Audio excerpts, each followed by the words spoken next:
Hello friends, welcome to my YouTube channel KL study friends. CTET 18 जनवरी first shift अर्थात paper 1 में CDP के पूछे गए जितने भी क्वेश्चन हैं वो यहाँ पर आज हम देखने वाले हैं और इनका हम पूरा विश्लेषण देखेंगे ताकि आपकी शिफ्ट में यदि इसके इर्द गिर्द क्वेश्चन बनता है तो आप उसका आसानी से आंसर दे पाएँ। ठीक है, तो देख लेते हैं कि आज कौन कौन से क्वेश्चन पूछे गए हैं और आपने इनके क्या आंसर लगाए हैं। और यदि आपको कोई क्वेश्चन याद है आज का तो आप कमेंट्स बॉक्स में भी पूछ सकते हैं। ठीक है, तो सबसे पहले देखते हैं। और इससे पहले हमने जब विश्लेषण किया था तो वहाँ पर आपको ईवीएस के जितने भी क्वेश्चन हमें मिले थे हमने सारे क्वेश्चनों के आंसर देने का प्रयत्न किया था। ठीक है, तो आप वो भी देख सकते हैं और मिला सकते हैं कि आपने कौन कौन से क्वेश्चन सही किए हैं। तो देखते हैं सीटेट 18 जनवरी फर्स्ट शिफ्ट सीडीपी में पूछे गए प्रश्न। तो पहला प्रश्न है यहाँ पर जीन पियाजे से 2 प्रश्न पूछे गए हैं, तो वो दोनों प्रश्न यहाँ पर देखेंगे और उसका पूरा डिटेल यहाँ पर देख लेंगे। ठीक है, तो सबसे पहला क्वेश्चन बना आपका कि जो बच्चे हैं वो तार्किक चिंतन की शुरुआत कर लेते हैं तो जीन पियाजे की वो किस अवस्था में है। तो आपको पता होगा कि जीन पियाजे ने संज्ञानात्मक विकास का सिद्धांत दिया है और इसमें 4 अवस्थाएं बताई हुई हैं। ठीक है, तो तार्किक चिंतन की शुरुआत बच्चा किस अवस्था में करता है इनकी, तो इनकी जो तीसरी अवस्था होती है मूर्त संक्रियात्मक अवस्था, जिसका टाइम पीरियड होता है 2 से 7 वर्ष। इस अवस्था में बच्चा तार्किक चिंतन शुरू कर देता है। ठीक है, लेकिन यदि यहीं पर ये पूछ लें कि अतार्किक चिंतन किस अवस्था में या अमूर्त चिंतन किस अवस्था में शुरू हो जाता है तो वो जीन पियाजे की चौथी अवस्था औपचारिक संक्रियात्मक अवस्था हो जाएगी। ठीक है, तो इनकी चारों अवस्थाएं और उनकी विशेषताएं और इनके प्रमुख टर्म से हर शिफ्ट में आपका क्वेश्चन पूछा जा रहा है। तो तार्किक चिंतन इनकी तीसरी अवस्था में शुरू हो जाता है। अब आपको जब सिद्धांत पढ़ाया था तो वहाँ पर सारी चीज़ें आपको बताई थी, यहाँ आप देख सकते हैं। यहाँ पर ये दी है इनकी तीसरी अवस्था मूर्त, इसे ही ठोस, इसे ही स्थूल संक्रियात्मक अवस्था कहते हैं। इंग्लिश में इसे कॉन्क्रीट ऑपरेशनल स्टेज कहा जाता है। इसका टाइम पीरियड कहीं कहीं 7 से 10 मिलता है, कहीं कहीं 7 से 11 वर्ष मिलता है। और यह हमारे विकास की किस अवस्था से संबंधित होती है, तो बाल्यावस्था से। ठीक है, अब इसमें आप यहाँ पर देख रहे हैं ये दी गई है विशेषता तार्किक एवं मूर्त चिंतन, अर्थात प्रत्यक्ष रूप से वस्तुओं को देखता है और उसके बारे में चिंतन करता है। तो यही पूछा गया है। इसके अलावा यदि आपसे पूछता है कि बच्चे जो है वो वर्गीकरण करना, वस्तुओं को पहचानना, तुलना करना, संबंध बनाना सीख लेते हैं तो वो जीन पियाजे की किस अवस्था में है, तो यह भी आपकी मूर्त संक्रियात्मक अवस्था की विशेषता है। फिर विलोमीयता या पलटावी गुण ये क्या कहलाता है, तो बच्चे पलट करके सोचने लगते हैं। जैसे एक होता है अपलटावी, ठीक है, जिसे अनुत्क्रमणशीलता कहते हैं, इरिवर्सिबिलिटी। ठीक है, और एक होती है विलोमीयता। तो जो ये विलोमीयता कहलाती है क्या, जैसे मान के चलिए पी बनाया हमने, ठीक है, और पी से ही हम यहाँ पर बी बना देते हैं तो बच्चा यहाँ समझ लेता है कि यहाँ पर ये अतिरिक्त जोड़ दिया है और पुनः वो बी से पी बना देगा और पी से बी बना लेगा। मतलब ये विलोमीयता पलटावीपन का गुण होता है। लेकिन इसकी जो पहली अवस्था होती है, इससे पहले की जो अवस्था होती पूर्व संक्रियात्मक अवस्था, वहाँ पर बच्चा उसमें पलटावी गुण नहीं होता है, उसमें अपलटावी पाया जाता। कैसा, जैसे हमने पी से बी बना दिया तो बच्चा पी को भूल जाता है, केवल उसे बी ही याद रहता है और फिर वो बी से पी पर नहीं पहुंच पाता। तो यदि ऐसा पूछता है आपसे कि पलटावीपन का गुण जीन पियाजे की किस अवस्था में पाया जाता है, या फिर कोई बालक है जो ए से यदि हम बी बना देते हैं तो पुनः ए पर पहुंच जाता है, तो ये गुण किस अवस्था में पाया जाता है, तो ये आपकी मूर्त संक्रियात्मक अवस्था की विशेषता है। नेक्स्ट विकेंद्रीकरण, एक होता है केंद्रीयकरण और एक होता है विकेंद्रीकरण। विकेंद्रीकरण का मतलब होता है कि किसी भी वस्तु के बारे में वस्तुनिष्ठ तरीके से सोचना।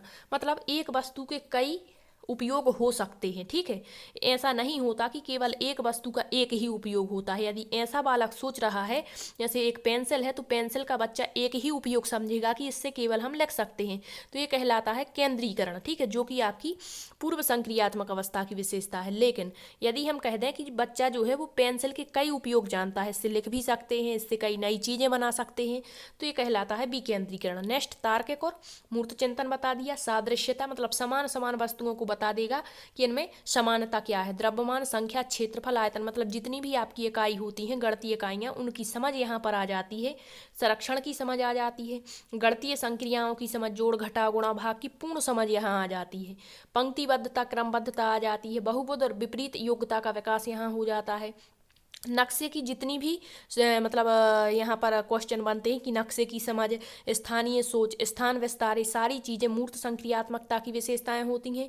इसके बाद कार्य क्या है और उसमें कारण क्या है, इनमें संबंध स्थापित यहाँ पर कर लेता है। तो आप देख सकते हैं इससे आपकी शिफ्ट में एक क्वेश्चन बन सकता है। तो याद रखिए ये सारी विशेषताएं इनके मूर्त संक्रियात्मक अवस्था की हैं। ठीक है, नेक्स्ट क्वेश्चन इनके टर्म से पूछा गया कि एक बालक वातावरण के अनुसार अपने आप को बदल लेता है और उसके अनुरूप ही कार्य करता है। तो यहाँ पर आपको बता दें एग्जैक्ट क्वेश्चन नहीं है, लेकिन इसी तरह का क्वेश्चन आपका पूछा गया है। तो जीन पियाजे के अनुसार वह क्या है, तो ये अनुकूलन एडेप्टेशन कहलाता है। ठीक है, तो अनुकूलन क्या होता है, यहाँ दिया है कि बालक जो है वातावरण में जो भी जानकारी उसे मिलती है तो उसे वह अपने अनुसार, अपनी सुविधा के अनुसार ग्रहण करता है या अनुकूलित करता है, तो यही अनुकूलन कहलाता है। और अनुकूलन की जो प्रक्रिया होती है वो जन्मजात होती है, ना कि अर्जित होती है, तो याद रखिए। ठीक है, इसके अलावा इनके अन्य टर्म होते हैं, जैसे जीववाद क्या होता है, यानी इमेज में जैसे कहते हैं निर्जीव वस्तुओं को सजीव मान लेना। एक होता है वस्तु स्थायित्व, मतलब वस्तुएं भले ही दिखाई ना दें लेकिन बच्चे के सामने उसका अस्तित्व हमेशा रहता है। एक समावेशन होता है, एक समायोजन होता है, ठीक है, एक साम्य धारण होता है। तो इनका सिद्धांत आप एक बार देख लेंगे तो वहाँ सारी चीज़ें आपकी क्लियर हो जाएंगी। नेक्स्ट क्वेश्चन वाइगोत्स्की से। आज सभी सब्जेक्ट में मिलाकर के वाइगोत्स्की से टोटल 3 से 4 क्वेश्चन पूछे गए हैं। ठीक है, तो यहाँ पर एक क्वेश्चन लिया है, क्या है कि वाइगोत्स्की के सिद्धांत का निहितार्थ क्या है। तो आपको पता होगा कि इन्होंने जो सिद्धांत दिया है वो है सामाजिक सांस्कृतिक विकास का सिद्धांत। तो कहा है कि प्रारंभिक व्याख्या के बाद कठिन सवालों को हल करने में बच्चे की सहायता न करना, ऐसा इन्होंने नहीं कहा। इन्होंने कहा है कि यदि बच्चे शुरू में अटक जाते हैं तो शुरुआत में सहायता यदि हम कर देते हैं तो वो स्किप होल्डिंग होगा, बीच में सहायता करते हैं तो वो समीपस्थ विकास का क्षेत्र होगा। इन्होंने ये नहीं कहा कि सहायता ना करें, ये गलत है। ठीक है, फिर कहा है बच्चे उन बच्चों की संगति में श्रेष्ठतम रूप से सीख सकते हैं जिनकी बुद्धि लब्धि उनके बुद्धि लब्धि से कम होती है। नहीं, इन्होंने बुद्धि लब्धि जैसी कोई बात नहीं की है। फिर दिया है प्रत्येक विद्यार्थी को व्यक्तिगत रूप से दत्त कार्य अर्थात गृह कार्य देना, ऐसा भी इन्होंने नहीं कहा। इन्होंने कहा है सहयोगात्मक समस्या समाधान। सहयोग या सामाजिक या सांस्कृतिक कहीं भी ऐसे शब्द आपको मिलते हैं तो वो इनका राइट आंसर होगा। इन्होंने यही कहा है कि सहयोग से बच्चे समस्या को समाधान आसानी से कर लेते हैं। ठीक है, राइट आंसर ऑप्शन सी हो जाएगा।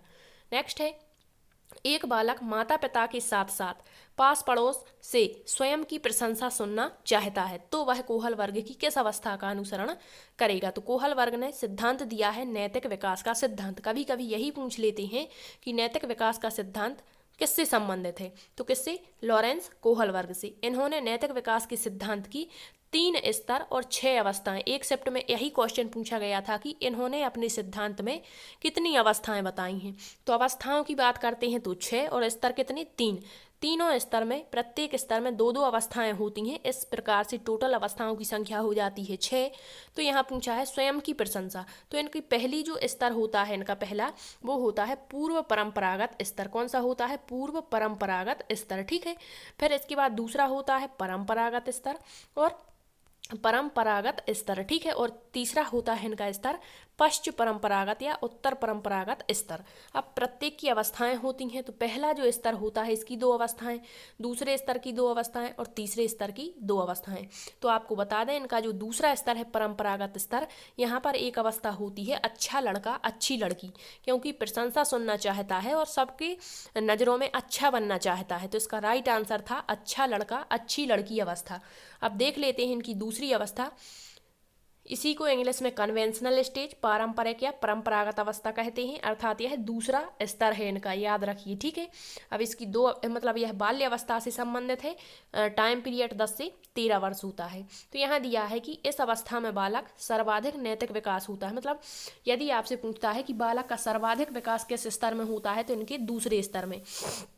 और इस अवस्था में जो बालक है वो नैतिकता की बातें कहाँ से सीखता है, तो समाज से, धर्म, राष्ट्र, संस्कृति के आधार से सीखता है। ठीक है, अब यहाँ दिया है इसकी 2 अवस्थाएं, पहली है अच्छा लड़का अच्छी लड़की या प्रशंसा अवस्था, नाम ही इसका प्रशंसा अवस्था है और यही पूछा है कि बालक प्रशंसा पाना चाहता है। ठीक है, नेक्स्ट है कानून और व्यवस्था अवस्था। तो इस अवस्था में बच्चे नियम और व्यवस्था के प्रति जागरूक हो जाते हैं और तब वे नियम और व्यवस्था का अनुपालन और इसके प्रति जवाबदेही निभाते हैं। ठीक है, तो इनके सिद्धांत से हर बार क्वेश्चन पूछा जा रहा है, तो इनका सिद्धांत प्ले लिस्ट में डला है, आप वहाँ पर देखेंगे तो सारी चीज़ें आपकी क्लियर हो जाएंगी। नेक्स्ट पूछा गया आपका क्वेश्चन हार्वर्ड गार्डनर से। इनसे भी हर बार क्वेश्चन पूछा जा रहा है। क्वेश्चन क्या है, एक बालक दूसरे व्यक्तियों के भावों, विचारों, मनोभावों आदि को जानने लगता है तो वह हार्वर्ड गार्डनर के अनुसार उसके पास कौन सी बुद्धि होगी। तो यहाँ पर दो प्रकार की जो बुद्धियाँ हैं, इनमें कन्फ्यूजन रहता है थोड़ा सा, बाकी सभी तो आसानी से याद रह जाती हैं। तो इनकी जो इस प्रकार की जो विशेषताएं हैं वो इनकी अंतः व्यक्तिगत बुद्धि। हिंदी नाम एक जैसे ही रहते हैं तो आप याद रखिए इंटरपर्सनल इंटेलिजेंसी और एक होता है इंट्रापर्सनल। ठीक है, तो एक क्या कहलाता है, इंटरपर्सनल अर्थात दूसरे के भावों विचारों को समझना यहाँ दिया है। अंतः वैयक्तिक बुद्धि या अन्य बुद्धि इंटरपर्सनल इंटेलिजेंसी, इसमें क्या होता है कि दूसरे व्यक्तियों के मनोभावों को पहचानना, उनके स्वभाव व अभिप्रेरकों को जानना और उसके अनुरूप क्रिया करना। तो कौन सी बुद्धि है, तो यही पूछा है दूसरे व्यक्ति, दूसरे की बात करता है अर्थात इंटरपर्सनल। जैसे एक पंडित दूसरे के हाथ को देखकर या कुछ भी देख करके बता देगा कि जीवन में क्या करेगा। एक राजनेता, एक चिकित्सक, एक धर्मगुरु, एक विक्रय अधिकारी, एक शिक्षक, बीमा एजेंट, दुकानदार आदि, इनके पास में इंट्रापर्सनल इंटेलिजेंसी अधिक विकसित होती सभी बुद्धियां हैं, लेकिन किसी एक के प्रति वातावरण अच्छा मिलता है तो वो सबसे ज़्यादा विकसित हो जाती है। ठीक है, नेक्स्ट है अंतरावैयक्तिक बुद्धि, आत्मन बुद्धि इसे कहते हैं। इंट्रापर्सनल इंटेलिजेंसी, इंट्रा याद रखिए, इंट्रा की बात की गई है अर्थात स्वयं की क्षमताओं, कमियों, इच्छाओं को जानने लगना। और ऐसा कौन करता है, तो योगी। एक योगी स्वयं के बारे में समझ लेता है, संत, शिक्षक भी स्वयं के बारे में जान लेता है। अब आप कहेंगे शिक्षक यहाँ भी है और यहाँ भी, तो ऐसा जरूरी नहीं है कि एक व्यक्ति के पास केवल एक ही बुद्धि विकसित हो सकता है उसके पास दो प्रकार की बुद्धियां विकसित हों, तीन प्रकार की बुद्धियां विकसित हों। ठीक है, तो शिक्षक भी स्वयं की कमियों को जान लेता है और सुधार करके और फिर उसकी पूर्ति कर लेता है। तो ये इनके पास भी अंतरावैयक्तिक, मतलब इस तरह के ऑप्शन आपके पेपर में नहीं आएंगे क्योंकि ये डाउट वाले क्वेश्चन रहते हैं। ठीक है, तो याद रखिए जो आपके हार्वर्ड गार्डनर हैं, इन्होंने बहुबुद्धि का सिद्धांत दिया है, जिसमें इन्होंने प्रारंभ में 7 प्रकार की बुद्धियां बताई थी, फिर 8वीं बुद्धि इन्होंने बताई, फिर 9वीं बुद्धि बताई। इस प्रकार से टोटल मिलाकर के 9 बुद्धियां, और किसी किसी बुक में 10 प्रकार की बुद्धियां, एक 10वीं अस्तित्ववादी बुद्धि भी दी गई होती है। तो इनका सिद्धांत भी आपको कराया है, आप देख लें एक बार। ठीक है, नेक्स्ट क्वेश्चन पूछा गया आपका लिंग होता है, मतलब लिंग जो है वो डैश होता है, क्या होता है। क्या सामाजिक संरचना होती है, जैविक संरचना होती है, आर्थिक संरचना होती है, या फिर इनमें से कोई नहीं। तो आपको बता दें लिंग, और एक होता है जेंडर। ठीक है, तो जो लिंग होता है वो जैविक संरचना, बायोलॉजिकल स्ट्रक्चर होता है, जबकि आपका जो जेंडर होता है वो एक सामाजिक संरचना होती है। तो इसका राइट आंसर ऑप्शन बी था। इसके बाद आपसे पूछा गया ADHD। ठीक है, अब इसका एग्जैक्ट क्वेश्चन पता नहीं है, लेकिन ADHD का फुल फॉर्म यदि पूछा गया था तो ADHD का फुल फॉर्म होता है attention deficit hyper activity disorder. मतलब यहाँ पर जो प्रमुख लक्षण माना जाता है वो होता है अति सक्रियता, मतलब बालक अति सक्रिय, यहाँ पर अति चंचल व्यवहार करने लगता है। ठीक है, तो ये रहे आज के क्वेश्चन जो हमें यहाँ पर पता लगे कि कौन कौन से क्वेश्चन पूछे गए हैं। और यदि आपको कोई नया क्वेश्चन पता है तो आप कमेंट्स में ज़रूर पूछें, और आपको क्लास कैसी लगी ये प्रतिक्रिया भी कमेंट्स बॉक्स में ज़रूर दें। ठीक है, थैंक यू।